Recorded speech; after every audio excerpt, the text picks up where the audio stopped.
बंधू आणि भगिनीनो, आपापसामध्ये वाद करून चालणार नाही.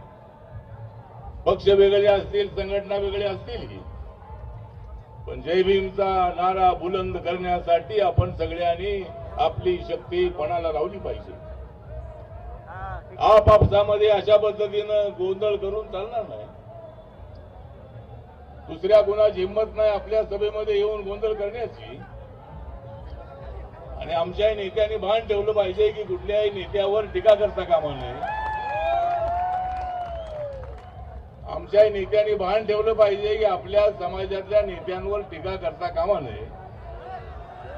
आपला लढा जो आहे हा लढा यशस्वी कसा करायचा. आपला गोरगरीब समाज जो आहे या गोरगरीब समाजाला न्याय कसा द्यायचा. नामांतराची लढाई लढताना आपण सगळे त्यामध्ये सामील झाला.